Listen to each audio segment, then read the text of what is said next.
ইউরোপীয় এক স্বাস্থ্য বিজ্ঞানী, তার নাম হলো ডক্টর মরিস বুকাইলি। সে ধর্মে বিশ্বাসী ছিল খ্রিস্টান, এবং এই খ্রিস্টান ধর্মের ডক্টর মরিস বুকাইলি সে চাইতেছে যে মুসলমানদের ধর্মকে সকলের কাছে প্রতিপন্ন করতে হলে মুসলমানের ধর্মের বড় কিতাব হলো কোরআন। কোরআনকে ভুল ধরতে হবে, আর যদি কোরআনে ভুল ধরা যায় তাহলে মুসলমানের ধর্মকে সারা বিশ্বে প্রতিপন্ন করা যাবে। এই খারাপ চিন্তা ফিকিরে ডক্টর মরিস বুকাইলি কোরআনে কারিমের মধ্যে ভুল ধরার জন্য চেষ্টা করতে লাগলো। এখন সে কিভাবে কোরআনে কারিমে ভুল ধরবে? সে আরবি পড়তে পারে না।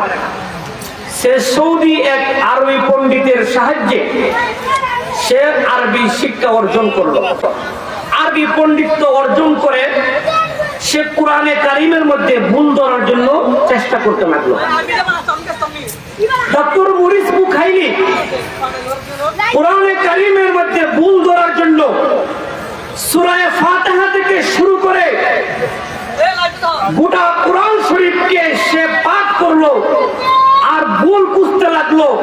খুঁজতে খুঁজতে একবারে সূরা নাস পর্যন্ত আসলো, কিন্তু কোরআনে কারিমের কোনো একটা সূরার মধ্যে, কোনো একটা শব্দের মধ্যে, কোনো একটা আয়াতের মধ্যে, কোনো একটা হরফের মধ্যে ভুল ধরতে পারলো না।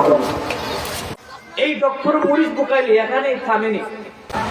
সে জানতে পারলো যে রাসূল সাল্লাল্লাহু আলাইহি সাল্লামের জবান থেকে, মুখ থেকে শুনে শুনে কোরআন শরীফ লিপিবদ্ধ করছে হযরত উসমান রাদিয়াল্লাহু তাআলা আনহু।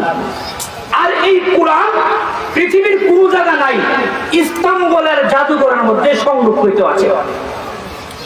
তখন ডক্টর মরিস বুকাইলি সে ইস্তাম্বুলের জাদুঘরের থেকে হযরত উসমান রাদিয়াল্লাহু তাআলা আনহুর হাতের লেখা এই কপিকে সংগ্রহ করলো। সংগ্রহ করে সে পেশে ছাপা কোরআনের সাথে হাতের লেখা কোরআনকে মিলাইতে লাগলো। এর উদ্দেশ্য হলো হাতে যেহেতু লেখছে অবশ্যই জের জবর নুক্তার মধ্যে কোনো ভুল হতে পারে, আর এখন যেহেতু পেশে ছাপা ওইটার সাথে এটা মিলবে না, সামান্য হলেও একটু ভুল পাওয়া যাবে। এই খারাপ চিন্তায়, খারাপ মন মানসিকতায়, অসৎ মন মানসিকতায় এই হযরত উসমান রাদিয়াল্লাহু তাআলা আনহুর হাতের লেখা কোরআনকে বর্তমানে পেশে ছাপা কোরআনের সাথে